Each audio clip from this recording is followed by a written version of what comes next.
everyone, welcome back to the CxO podcast, where we have real talks with C-levels, entrepreneurs, marketers, and more. I'm Yen, and today joining with us, we have Richard Kerr. Do you want to introduce yourself? Yes, thank you for inviting me to be part of this podcast. So basically, I'm Richard Kerr. I believe some of you might have seen the stuff that I posted online. I basically run a small creative marketing agency called Richard Kerr Digital.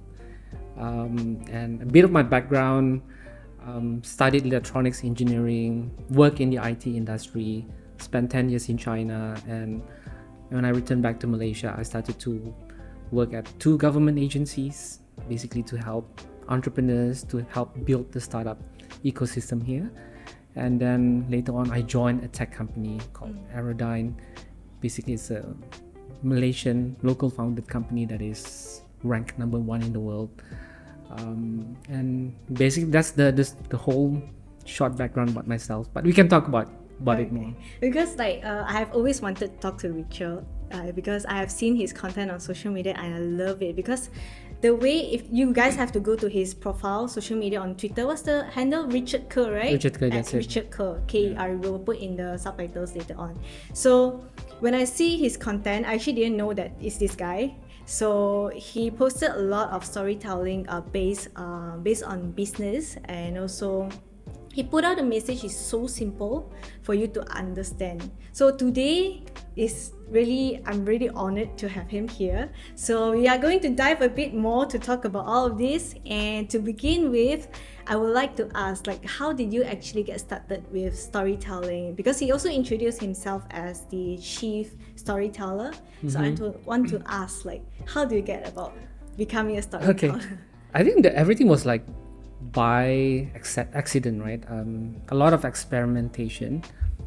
So just like what I introduced earlier, I studied electronics engineering, which is totally different to what I do today.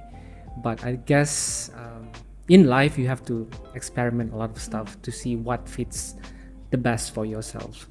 And of course, over the years, been trying multiple things, writing online, blogging. So I've gone through all those phases.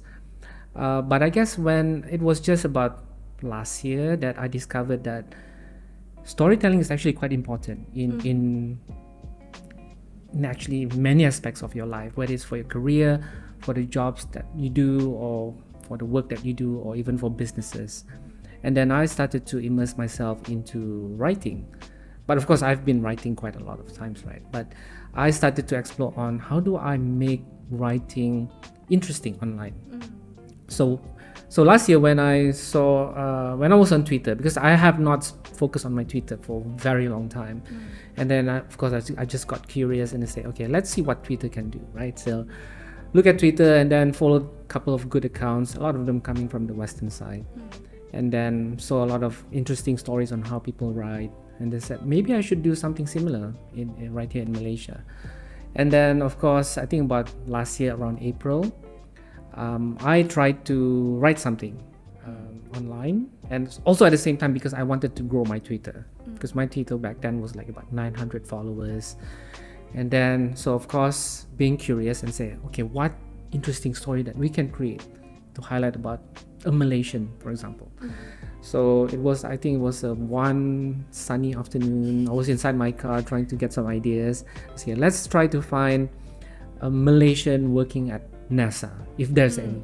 So I've just Googled up, and then of course I found an article online on NASA's website.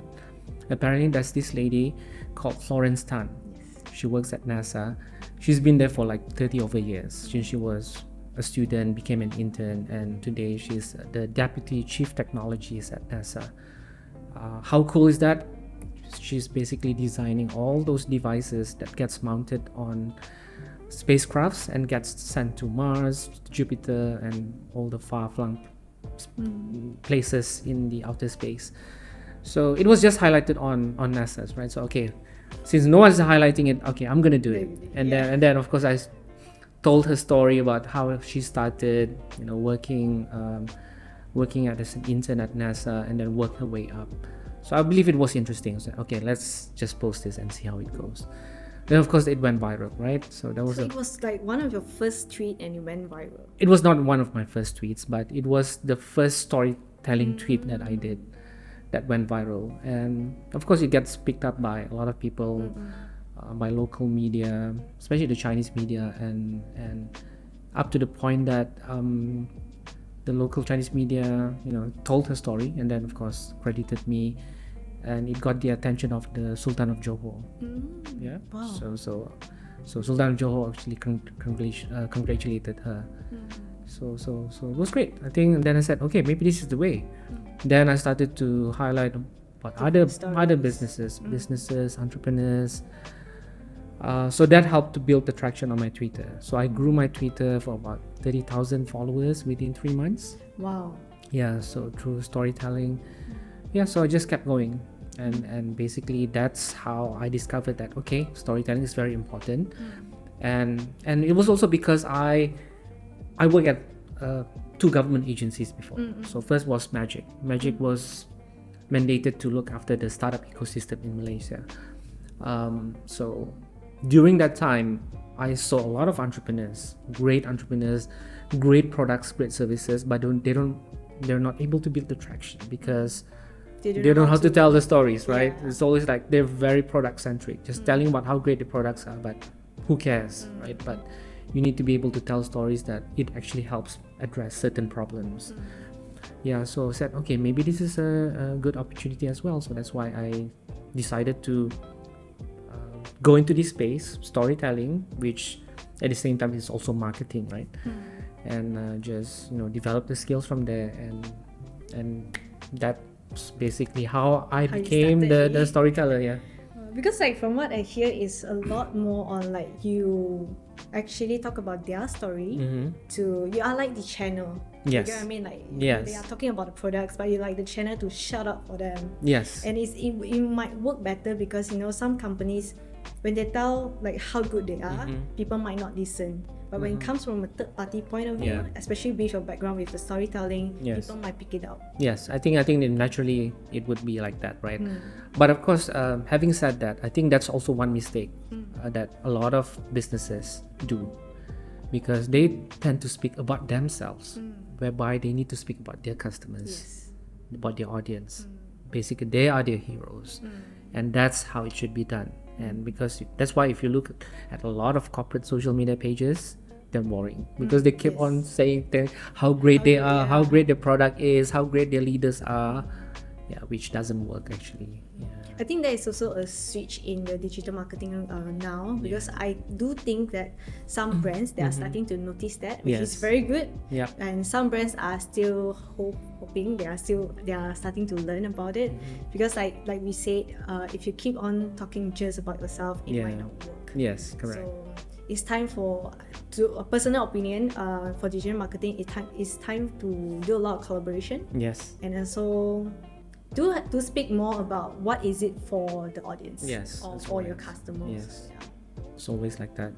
Yeah. So in terms of storytelling, do you have like a certain skill when you were younger? Because like from your background, you are in IT, right? Yes. So the stereotype for IT, Yeah, don't hurt right. me, it's like they are the geek guy, Yes. they don't really talk. Like even for our company, the IT guys are the usually quiet one. Yeah. So how do you like go about it? Well, I think I somewhat like to read. I mean, not that kind of like Reading. that nerdish kind of readers. I read like whatever I find interesting, but of course at the same time I kind of like writing also at the same time, right? Of course, as you were growing up, you write love letters, right? So yeah, so you have to be imaginative, try to be those kind of things. But that was the part of the growing up phase.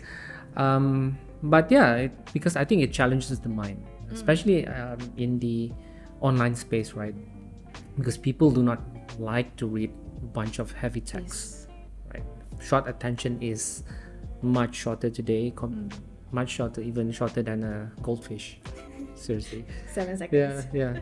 So then how do you think about writing something so compelling online that people want to just read and make it simple? So So in a way, it is about able to write something concise and simple, especially on the online space. And because people do not care about your jargons, your technical jargons, your big words, how amazing your vocabs are, right? People don't really care about that. It's about getting that message across as seamless, as simple as possible. Because the moment that you're putting friction on people's mind, people just gonna skip. Yes, correct. But I'm not saying that all of my writings are great, right? Because it takes experimentation.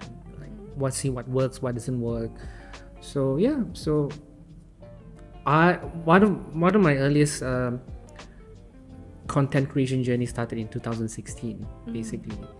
I don't share this quite a lot, but that was actually probably the moment that I believed that this is the way forward. So I think back in 2016, Malaysia won quite a number of medals during the Paralympics, right? So the stories were like here and there. So why don't I start compiling all of this? I think it's going to be interesting. So I started to compile the stories, and of course at the same time also highlighting Malaysians who are doing great overseas or doing something overseas and contributing to the country's name. So there was about 25 people in that list. So I call them 25 Malaysian heroes of 2016 or something like that. So use Canva, with my great tool. It's a great tool to use it. Not so great in design, but just use Canva, putting all the images together, short caption, and then just upload them. And I was shocked. It went viral. So I think that was my first time ever that something that I posted online went viral. I think it was about 6,000 shares on my Facebook alone. Because even listening to the title itself, it sounds very interesting, like 25 Malaysian heroes. Right? Yes. Because one thing about copywriting, because for myself, I do analysis as well. Like, it's easy to say than being done. Like putting your words out there, like your thoughts into words is actually not easy. So how do you actually start to draft your story? There's a whole thought process to it, right? I think because especially if you write online, you always need that strong hook. Yeah, right? I think the hook, first line is... the first line is everything, right? Because otherwise people just gonna skip. Right? And of course you need to put in some visuals as well, interesting visuals. How do you turn scrollers into followers, basically? So you get people to stop scrolling on your device, because we get bombarded with all this information on a daily basis. So the thought process would be, okay, so how do I create a strong hook? And then what is the whole story is all about? Is it interesting? Is it just a so-so story? But how do I make it interesting? Then I would consider infusing some pop culture, for example. And then what is the key takeaway that the audience will be able to get from this? Either lesson learned, get inspired. So that's basically the whole thought process. And of course, make it really, really simple. Remove all those jargons, use simple words. So one of the things that I do is, how do I make this story simple enough for a 5-year-old to be able to understand? And if a 5-year-old is able to articulate that story to somebody else, it means that it has that potential for it to go far and wide. I think that's a very, very good advice, because I used to teach kids back then, like really 5 years old to less than 12 years old. And then even talking to bosses nowadays, or even colleagues, I use that technique where you have to say in words that a 5-year-old can understand. Especially when you're telling instructions or just building a team. I feel that is very, very much important. And people should really learn about it. It's a very good tips. It's a very, very good tip. In fact, I think it is something that people have to unlearn, because as we go to school, right, teachers taught us, like, okay, you have to write 1,000 words article, put as much as vocabs, the big words, make it as fancy, like make it fluffy and those kind of things. But ironically, when you go online, it's like you have to do totally the opposite. So I think that's a very important thing to do. It's not easy to do, but I think can start to learn to do Yeah. it, especially in marketing side as Yes. for businesses. You do see like even GSC, their Twitter, their admin uses like very simple words. It Yeah. makes people connect Yes, correct. with the brand. Yeah, I look up to them. I mean, how they craft their content. Yeah, It's I always- love their admin. Yeah. I actually went to one of their GSC screening the other day. Nice. So I just met this admin. Okay. Very interesting Interesting, person, okay. like very daring. Like, very Okay. interesting. Yeah, I think we need that, right? Because otherwise the corporate social media pages will be Boring. 99% would be boring. So like for yourself, like when you're kids, do you see yourself as very like loud kind of person? No. Or not a storyteller? No, I don't think so. So I think it's an evolution to me. Because It's I don't know like what's growing next. Phase. Yeah, but I'm always into the digital space, right? Since I was in secondary school. Yeah, I didn't do well in my SPM because I spent a lot of time online instead of studying, so almost failed. Well, luckily didn't fail, but because of that, I didn't get to go to a good local university. Then that was the realization that I have to study hard anyway. So went to local college. Luckily, they have a good training program with UPM, and then studied multimedia engineering. So not so much about the multimedia design, but what is the engineering process behind it, like the mathematical equation for the software to run this microphone. When you speak, what is the frequency and the wave, those kind of input. thing. Yes. So those kind of things, deep level stuff. It was difficult. I mean, engineering is a difficult subject, right? So because of all the maths and everything. But work hard, so managed to get a sponsorship to study in the UK. So I completed my electronics engineering degree there. But then again, when I went to China, I just focused on IT. Yeah. And of course, yeah. Because like recently I think the SPM student, they just got their results as Yeah, well. So just correct. want to put out there, if your results are not great, it's fine. Yes. You still can work it out. Yes, Because yeah. I didn't study for my SPM either. I'm sorry, mom. But I mean it's Yeah. very, very different because your learning doesn't stop. Exactly, Just SPM. yes. Actually, it started from there. Yes. And Correct. you correct. never know how far you go. Yeah. So you just have to have an open mind and growth mindset, right? Yeah. Okay. Oh yeah, by the way, talking about growth mindset is something that also I want to cultivate people about it, because as an Asian environment, especially in our study and education, our students a lot are very much like, if someone tell you that you failed, they will take it to themselves and they won't move from there. Yeah. So like, how do you cultivate growth mindset to yourself or Myself? to people around you? Because you mentioned you did some program with the government agency, right? Yeah. Well, because we run programs for entrepreneurs basically, right? And one of the things that we used to run was bringing the local entrepreneurs to Silicon Valley.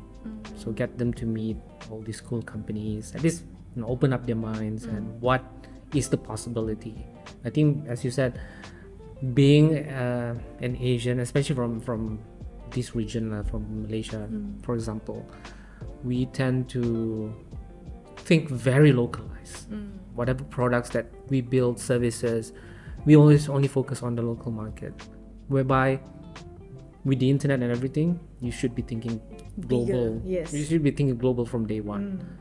Yeah, so thinking global means you need to have a growth mindset. You need to think about what are the possibilities, not about the obstacles. And I think for a lot of us, as we grow up, we always focus on the obstacles and not so much on the opportunities and possibilities. So it takes time. It takes reading, it takes conditioning. You have to tell yourself that a lot of things are very much There's possible. one book that I read about growth mindset. I forgot what's the title. It's But a lot of them actually. it really opened up my mind. Like, it really opened up that if we change how we think, you can really see different. Yeah, I mean that's the whole things, point. Yeah. So that's So what- maybe reading is also one of the tips. Yeah, I Or think even reading. like listening to podcasts and things like Yeah. that. Listening to more perspective and views, it really open up the mind a Yeah. lot. That's very important. So that's why I talk about mindset one of my content pillars. Oh, yeah. Do you want to talk about it more? No, you can ask me. Yeah. Oh. So you mentioned you have one of the pillars, right? So what are your pillars? 4 pillars. So entrepreneurship. So I'm gonna put it this way, right?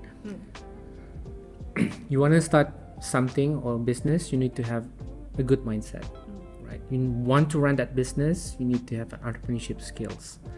You need to promote your business, then you need to do marketing, and you need to scale your business, then you use technology. So that's why these are the 4 content pillars that I talk about.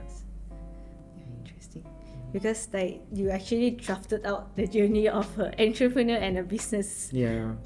And I think it makes sense today because a lot of people want to be entrepreneurs. Yes. And sometimes when they don't have the right mindset, they just say, okay, I'm just gonna sell things. Okay, what do you want to sell and why do you want to sell? And that's basically people just jump into the stage 3 instead of starting from stage 0 first. Yeah. Do you ever want to like have a class or course kind of thing, or just online content will do for now? Actually, I've been running some training already. Oh, yes. For companies? For or? companies, yes. Oh. And some individuals. So I've got people sign up for personal one-on-one coaching. How is it going? It's alright. I think for in terms of training, so I have clients from small companies to multinational now, which is I'm very blessed over the last 12 months since I started my own entrepreneurship journey.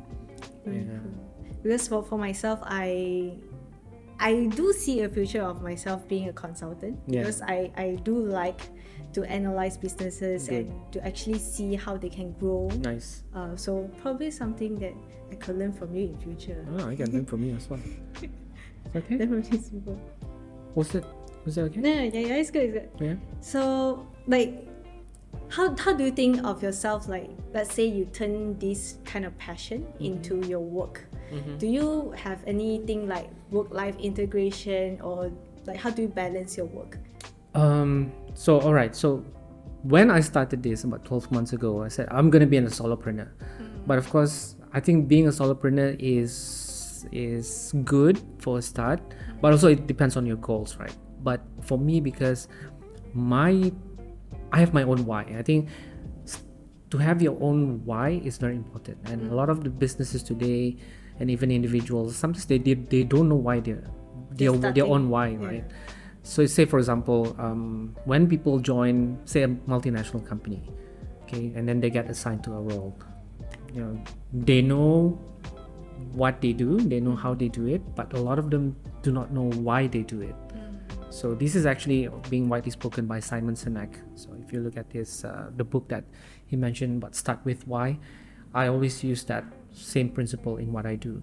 So as I embark on my entrepreneurship journey, for example, my why is to be a storyteller, to help entrepreneurs and businesses to tell their stories to the world, so that their business will be able to impact the community, society, countries, and ultimately even humanity. So I think that is my big why, and through that I need to scale my business, right? So of course then it becomes from a solopreneur then to have a small team to help me run the business basically. And I guess that's quite important, and to have that kind of operations to be able to scale the business and get people to run without me having to intervene all the time. And I believe that's how business should grow eventually, because the leader needs to be able to detach himself or herself, I mean not in a short term but in a longer term, and let others to actually run the business itself. Then the leaders would be able to focus on the higher level stuff, creative thinking, which is very critical for the business. Because I think a lot of businesses today, because the leaders are focusing too much on the day-to-day basis on operations, they tend to forget about the creative side, critical thinking, and that's when you see a lot of companies get stuck. right? I really Yeah. agree with that. I think even in corporate world as well, like as Yeah. leaders or team leaders, Yeah.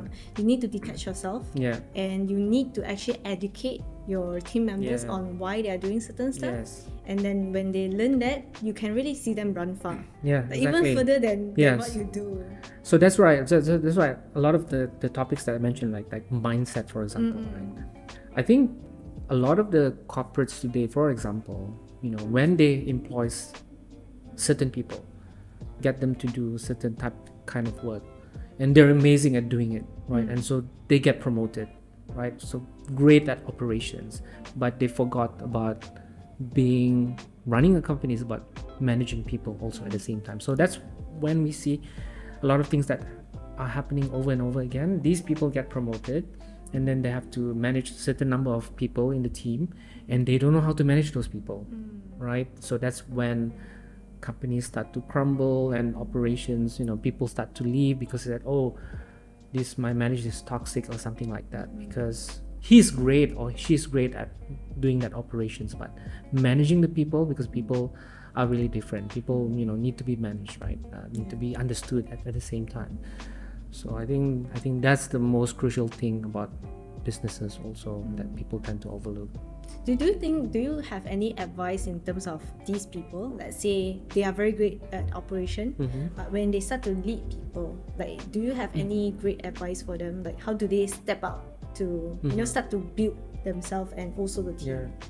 So it ties back to the growth mindset thing, right? You have to understand the nature of business is, as you go higher level up, it's very much about managing people more than managing the business itself. Yeah. Because that's why you hire people, because you want to hire people so that they can help manage the operations.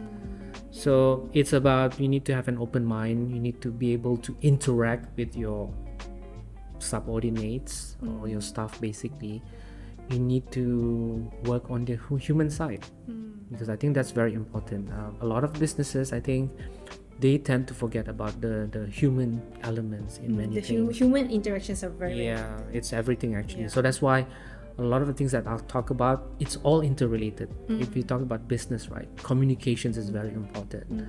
To be able to update your clients on a regular basis, instead of your clients for the client to chase you. So everything, this is actually a lot of touch points that we can talk about. But in essence, that's why I also talk this quite a lot, right? Because as we have more tools coming in, like AI, those kind of things, right, the more reason that we need to be more human. Yes. Because tools are great just to help us in be more efficient to complete certain tasks, so that we don't have to spend too much on the mundane tasks. But then that's when we need to leverage on the human mind and the human relationship, which is very important. I fully agree on that. Really, especially like AI really help in a lot of. They also can do creative side. Yes. But I feel the human touch is very important. Yes. Even for businesses to talk to clients, your audiences online is very different, because like we say, ChatGPT can create our all social media content. But without a human touch, you can't really reach out to the audience, like really heartfelt feeling. Because AI don't have feelings. Probably not yet lah. Not yet Yes. at the moment. Yes. So that's very important. So I believe that's human touch is everything. So like back then you mentioned that you experiment a lot of different things before becoming who you are today. Is there any specifically or like one challenge that is so difficult to overcome and you somewhat overcome it?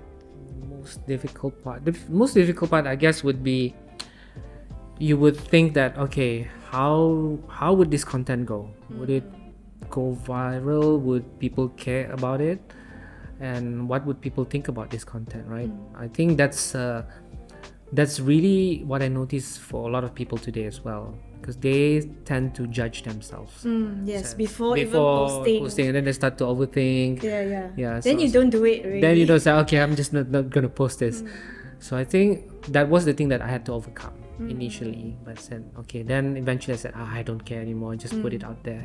Then you just learn from it, right? Then how do you fine tune the content? What do people like in the content? How do you improve the content? So whether it's a good content or bad content, it's data, and you learn from it and you improve over time. And I speak a lot to a lot of people. They say have the same kind of thing all the Yeah. time. They say, hey, just do it. Yeah. Because whether it's bad or good, you just have to put it out there. I think it even works for myself as Yeah. well. Like a lot of times before I post anything, I'll be like, is this good? Is this bad? Like I'm Yeah. not sure even for myself. Yeah. Like, and then in the end, I would just be like, it's okay. I will just skip, you know. Yeah. And in the end, I just don't do it. Yeah. Yeah. So a lot of the things, as I said, by accident you don't know, because once you put it out there, right, it's those contents just gonna stay there, and you don't know, the algorithm changes, people might pick up might eventually. be picked up, people's perception of things might change, and people's idea of certain things might change, and some people might like it if like you hit the right audience, that person might share it, and then the next person might share, and that's when you go viral, basically. So I know you put on your content on Facebook and IG and Twitter and whatnot, but why not on TikTok? I am on TikTok. You're on TikTok? Oh shit. I'm on TikTok. You didn't check? Really? So okay, no, Oh, a was bit. it recently? No, not recently. Since last year, probably you didn't search. I thought you checked all the profiles. I'm not the TikTok generation. Okay, and the reason why you need to be on TikTok, I don't know. Are you on TikTok? I am on TikTok, but I don't you active? really. I'm not really active. On Okay, then you have to be active on TikTok. Why? So of course, as I said, life is about experimenting, right? So last year, I was trying to figure out how do I grow my TikTok as part of my business strategy to tell stories about this. I don't want to limit myself on Twitter, Facebook, and LinkedIn, and I want to see, okay, how do I grow on TikTok? So on TikTok, I had about 800 followers around August last year, and that was mostly from friends and some of the silly videos that I created. And one of the silly videos that actually went viral was that there was a car accident that happened in Cyberjaya. As you know, Cyberjaya and Putrajaya are like adjacent to each other, right? So it's basically it's split by the Putrajaya Lake, which is in the middle. So one day I noticed there was a car accident, and basically the accident happened in Cyberjaya side, and then the guy probably hit a couple of trees and then went over the fence and went into Putrajaya side and went into the lake. Okay. So basically it's an accident that happens in two cities. So I thought it was interesting. Of course the accident already happened, but I just followed the trace of how I imagined the accident had happened, right? Just took a video and then just follow the trails of disaster, all the trees that got hit, and up to the point when you saw the car actually went halfway into the lake. So I just before going to bed that night, just posted it, and I was surprised the next day when I was at work and said, hey, your video is on FYP. It's like, which video is it? So, oh, the car accident. Oh, really? So I said, okay. So that actually created a lot of followers, I think about 800. Then of course I just couldn't think, how do I grow this? And I said, why don't I just leverage on my storytelling, which I have already done on my Twitter, right? So I did the same. So what I did was, for all the writings that I've done on Twitter, I just narrate them. I narrated them, and then put a green screen and put relevant images and put my small head at the bottom or the bottom corner of that on the screen. So recorded myself and telling that stories, right?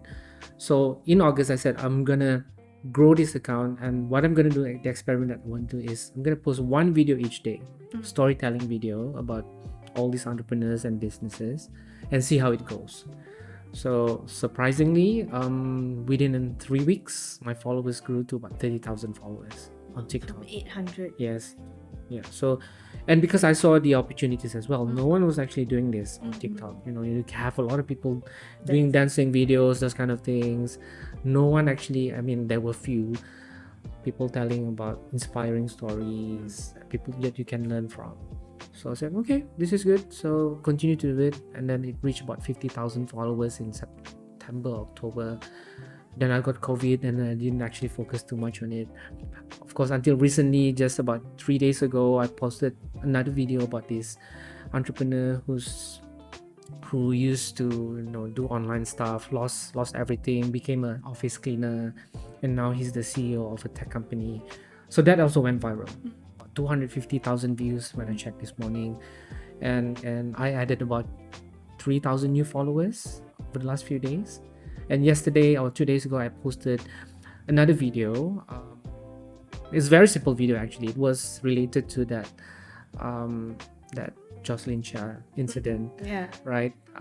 She was saying that, what are you now? You're a developing country, right? So I just took that portion, and then the rest of it, I just put footages of Malaysia, of all the beautiful places that we have, and that went quite viral. I think about 100,000 views now. So within a short few days, I grew about 5,000 followers on TikTok. So I think if I keep this momentum, I think it's going to grow quite probably 100K. I think I'm actually very happy for you that you found the niche. Because even for myself, I do not know who I am yet. Yeah. Someday I might know, but for now, even for myself, when I do content on LinkedIn, it's very much on marketing and branding. Yeah. But on TikTok, I'm still figuring out. Like, I do not know what am I here for. So this is what I'm going to tell everyone, Okay. right? People tend to tell you, find your niche, right? But in fact, if you look at the whole creator economy, you are your niche. And why is that? Because you have your own upbringing, your experience, skills, identity, personality. So if you combine all of those, you become a niche online. Because as you know, how the social media work nowadays is people want to follow people. More following people rather than a faceless corporations, right? So whatever you have, the skills that you have already, the personality that you have, use them and create a niche around that. So instead of trying to find a niche, of course, the niche, you might have other topics that you want to talk about, right? But you yourself is already a niche actually. And that is something that people tend to overlook. Imagine we have about close to 8 billion people in this world. Right? If you just take about the 0.1% to people who would follow you, that's already quite a lot. And probably you need to look from this angle instead of trying to look around to find a niche. So I believe I have become a niche myself already. And I have my followers as well at the same time. And I want to inspire them so that they can be great content creators, creating meaningful and purposeful content that would actually drive to make the world a better place, basically. But what if, let's say, because the content that I used to go for, like, is more towards the formal stuff. But if you know me personally, I'm actually very cheeky and very silly. But how do I actually integrate both of that together? Again, it's just being yourself, right? Because for example, if you take a short video, for example, just be yourself, just be cheeky, and you don't have to pretend to be somebody. I think that's the problem with today. People trying to emulate somebody, trying to copy, which in fact you should be yourself. And I think that's the most powerful thing. And you will have your people who would follow you because of who you are, not who you pretend to be. And because if you look at how marketing was done in 10 years ago or 15 years ago, people used to drive flashy cars, showing cash on Instagram, those kind of things. It might work for certain types of audiences, but I think in today's context, people want authenticity. They want to follow people who they really are. Speaking of that, like having followers, have you encountered any bad followers that they don't really buy your ideas? Or... I mean, it's common. I'm not gonna say that they're bad followers because people have their own opinions of everything, right? And that's good. I mean, that's how it should be. Otherwise, you don't want people to say, "Wow, I love blindly follow," just those kind of things. And it gives you a certain kind of sanity check as well, so that whether you're doing things right, whether you should put your ego on the ground, all those kind of things. And of course, there are people who have strong opinions about certain things, and which is totally fine for me, because as I said, people need to have their own views of the world and perspectives. But I guess what's more important is for people to have an open mind, to view things from different perspectives. If you think about certain things from just one angle, probably it's not right. So you have to always have that empathy, think from different angles, and truly understand why do people post certain things, why do stories happen in certain ways. Okay, I think we are coming to almost the end of the podcast. I don't want to say that because I'm actually having a great conversation. Do you have like your last piece of advice to people out there about storytelling, about Yeah, I mindset? think we have a very powerful tool in front of us with all these social media platforms, right? And I think most people do not know how to really leverage on it, how powerful it is. It can actually really change the world, to be honest. And if you want to create something online, create something that is meaningful and purposeful, that would actually help change society, improve humanity, because I think that is what is actually needed in this world. With so many negative things online, you know, why do you want to be part of something even more negative, right? Just be positive and see what are the possibilities. And I think that's one thing that people should start focusing on. So hopefully we'll get to see more interesting creators out there. I really love that because creators, we are not just creating content, but we also want to make a cause. Yeah. We want to change something. Yes, for the and the purpose is very important. I think that is something that will actually help transcend humanity, get us to another level. Yeah. I think this is one thing that I believe, if people really leverage on social media, we can be an advanced society, humanity even. Then that's when actually we have space exploration and creating new colonies in different planets. I don't know. Just, but yeah, think far, yeah. Think beyond that. Okay, thank you so much, Richard. I'm really grateful to have you on this podcast. So, if you want to see more of his content, we will put in the handles in the captions or the subtitles below. So, any last word from you to our audience? Keep creating and all the best in your journey. Thanks so much. Thank you. Bye. See you next time.